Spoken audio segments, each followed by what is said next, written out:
Minha gente, ontem nós trouxemos aqui no NT Sul a informação de que a candidatura do deputado federal cachoeirense Marlon Santos, do PL, foi rejeitada pelo Tribunal Superior Eleitoral. Marlon foi reeleito com mais de 80 mil votos e agora tem a posse ameaçada por essa decisão do TSE. A gente vai falar hoje sobre o que essa eventual perda do mandato de Marlon Santos pode representar para Cachoeira do Sul, enquanto município. E quem traz essas informações é a Thelma Tomás. Thelma, boa tarde, bem-vinda ao NT Sul. Grandes impactos para Cachoeira do Sul. Aliás, vamos mensurar, quais são esses impactos do fato de eventualmente não ter um deputado federal para o município. Boa tarde, bem-vinda. Boa tarde, Nunes. Então, uma notícia triste, preocupante para Cachoeira do Sul, Nós amanhecemos na segunda-feira com esse efeito aí da possibilidade de Marlon não garantir a sua posse como deputado federal. Boa tarde também para ti que está em casa nos privilegiando com a tua companhia na hora do almoço. Então, a gente aqui está fazendo uma avaliação, não julgando aí as questões determinadas pelo judiciário e nem menos fazendo alguma análise de política partidária. A gente pretende aqui trazer uma reflexão e avaliar o que essa representatividade política, tanto na esfera estadual como federal, podem representar para as comunidades, para o desenvolvimento das nossas comunidades e como elas afetam as nossas vidas de uma maneira geral. É mais ou menos nesse sentido que a gente quer avaliar essa representatividade perdida do deputado federal Marlon Santos, caso seja mantida essa decisão do Tribunal Superior Eleitoral que impede, então, que Marlon tome posse depois de ter sido eleito com mais de 85 mil votos, Daniel? Inclusive, Thelma, vamos aproveitar aqui para a gente pontuar para os nossos telespectadores, primeiramente, para que as pessoas entendam por que Marlon Santos eventualmente será barrado de assumir o seu próximo mandato como deputado federal. Qual foi a condenação, em que termos, quais os critérios que o TSE utilizou para barrar a candidatura e eventualmente a posse de Marlon Santos? Por favor. É verdade, Daniel. A gente precisa lembrar um pouquinho que fundamentação foi essa, para a decisão do Tribunal Superior Eleitoral.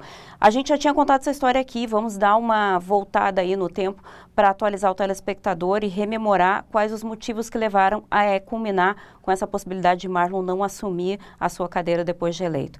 Em 2019, ele foi condenado por improbidade administrativa e enriquecimento ilícito por aquilo que a gente já popularizou no Brasil de rachadinha, que é quando existe uma divisão aí ou uma tomada de parte dos salários de servidores, assessores ou qualquer pessoa que esteja subordinada a um agente político que tenha mandato, que era o caso do Marlon na época em que ele era deputado estadual.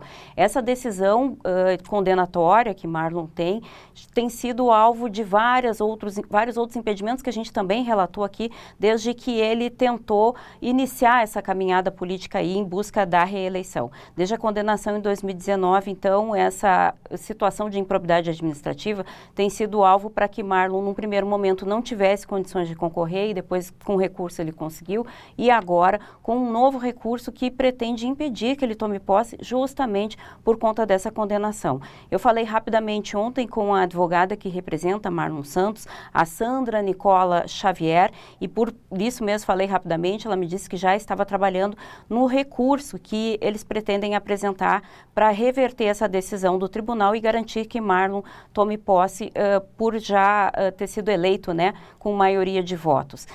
Uma das estratégias seria garantir uma medida cautelar para que ele pelo menos pudesse tomar posse, já que todos esses outros recursos que já estão tramitando e o próprio processo que ainda não foi concluído, este de improbidade administrativa, não impeçam que mais tarde, numa decisão que permita que Marlon de fato tenha os seus direitos políticos reestabelecidos, já que essa condenação veda a possibilidade dele continuar com o mandato por pelo menos 8 anos, ele não tenha um dano irreversível por não ter sido empossado, ter tomado posse aí do cargo de deputado federal para o qual foi eleito por mais uma vez. Ele já teve um mandato de 4 anos, assegurado por voto. Essa é uma das estratégias que está sendo ventilada aí pela defesa de Marlon Santos para minimizar depois, então, qualquer efeito que possa ser irreversível caso ele não consiga tomar posse. Marlon defende que tem 2 decisões do Tribunal de Justiça e do Superior Tribunal de Justiça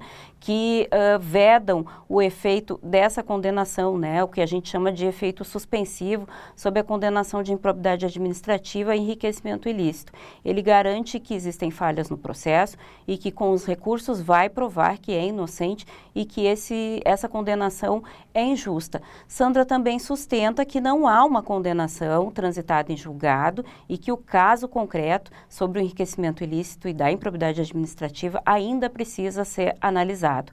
Além desse recurso que eles pretendem interpor para garantir a posse de Marlon Santos, existem outros recursos que estão tramitando em diferentes instâncias e esferas da justiça de uma maneira geral, porque são condenações e etapas diferentes. Agora a gente está falando da situação dele como agente político e, por isso, é uma decisão do Tribunal Superior Eleitoral, né, Daniel? Mas existem essas outras instâncias em que Marlon tem processos, inclusive esse processo penal aí, que é o da improbidade administrativa e de enriquecimento ilícito, pelo qual ele já tem uma condenação.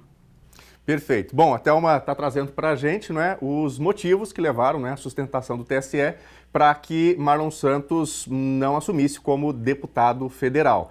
Thelma, vamos então falar sobre o nosso tema inicial aqui da nossa conversa, que é mensurar quais seriam os prejuízos para Cachoeira do Sul, município, né, que é base do deputado Marlon Santos. Por muitos anos nós tivemos aqui deputado federal José Otávio Germano, atualmente prefeito do município. Inclusive, na semana passada, a Thelma deve lembrar, telespectador eventualmente também, nós trouxemos aqui obras que estão sendo realizadas no município, algumas delas custeadas com verbas das chamadas emendas parlamentares, que são destinadas por deputados federais, e ainda a gente tinha aqui recurso de emendas parlamentares do José Otávio Germano, né? Então deputado José Otávio Germano, ou seja, tem um bom tempo decorrido e ainda tem benefícios vindo para o município fruto do trabalho de José Otávio Germano. Então, depois de muito tempo, Cachoeira tem o risco de ficar sem essa representação federal. O que isso significa, Thelma? É verdade, Nunes, a gente sabe que é importante ter alguém que represente o seu município, que defenda os interesses do município, né?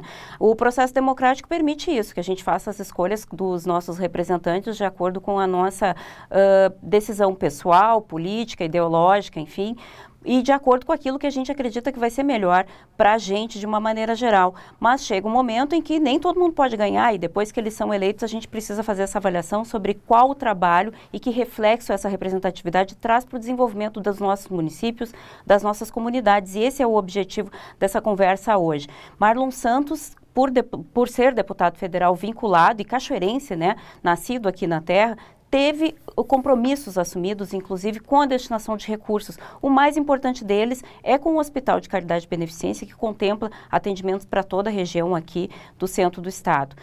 Esse compromisso já garantiu, e eu trouxe aqui em números, pelo menos 12 milhões de investimentos nesses últimos anos para garantir melhorias estruturais dentro do próprio hospital, ampliação de serviços e agora um compromisso com as obras do HCB do futuro, que quase duplica a possibilidade de atendimento do Hospital de Caridade aqui de Cachoeira do Sul, que presta serviços não só para nós cachoeirenses, mas para municípios vizinhos também e vem ampliando a sua área de atuação, trazendo mais especialidades, serviços, atendimentos, cirurgias, exames. Então, é uma gama de serviços de saúde que são essenciais para a nossa comunidade, especialmente porque nós só temos um hospital, né? E esse é o hospital que a gente pode contar. E esse compromisso do deputado vem se firmando ao longo desse tempo todo aí de mandato e com uma projeção para garantir essas obras para a ampliação do hospital. Esse é um compromisso de maior vulto, mas fora isso, agora, recentemente, a gente também noticiou aqui obras menores, mas de grande impacto também, como o cercamento da Feira Livre. Há poucos dias nós mostramos aqui no NT Sul a conquista de um caminhão-pipa para abastecer as comunidades. Agora está chegando o verão, comunidades que sofrem com a estiagem, com a falta de água.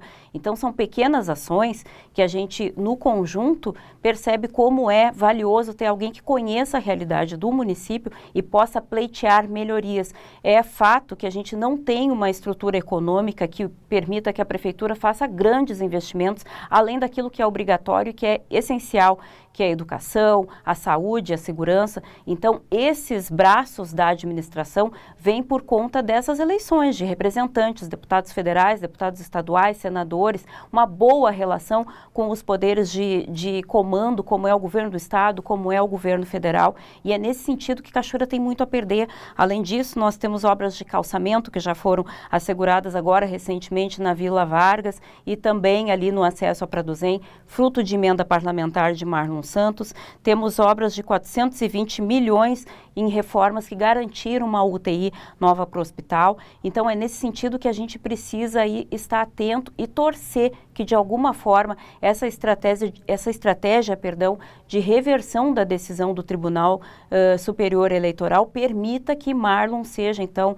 diplomado e tenha o mandato garantido. Não é uma defesa contra as eventuais condenações que Marlon já tem aí em função de atividades anteriores ao mandato de deputado federal, mas deixando claro que prejuízo isso pode trazer para Cachoeira do Sul. Além disso, o fato de que agora ele teria também um braço de trabalho na Assembleia Legislativa, que foi a eleição de Cláudio Tatti. Então, nós teríamos aí 2 representantes filhos da terra, né, Daniel, que podem pleitear tudo aquilo que as comunidades precisam, tanto na esfera estadual quanto federal, num contato direto com o governador, num contato direto com o presidente da República e conhecendo onde nós precisamos mais de investimentos. Caso isso não se concretize, né, caso não tenha a reversão da decisão, assume Bibo Nunes, que é o suplente do Partido Liberal, que é o PL, ao qual Marlon faz parte. Mas ainda tem gente de olho nesses votos. O Podemos está querendo também garantir aí a anulação da votação de Marlon, que beneficiaria, então, Daniel Ziedrich, se eu não me engano, agora me perdi aqui com o nome do Maurício Ziedrich, desculpe. Maurício Ziedrich, que seria beneficiado, então, com essa votação de Marlon. Numa primeira tentativa, eles já tiveram uma negativa, mas já informaram a sigla, o Podemos, né, que representa o deputado, que vai recorrer para garantir. Então, agora, a luta é para a gente ver se a gente mantém a nossa representatividade e depois se vê, então, qual é a decisão que vem no decurso aí do processo e o resto do pessoal está em volta aí para também garantir, né, como nós queremos a nossa representatividade, outros municípios também querem, tanto no caso de Bibo Nunes como no caso de Ziedrich. Ok, obrigado, Thelma, pelas informações, trazendo todos os detalhes, né, sobre esse caso envolvendo Marlon Santos e a representatividade de Cachoeira do Sul na Câmara dos Deputados, na Câmara Federal.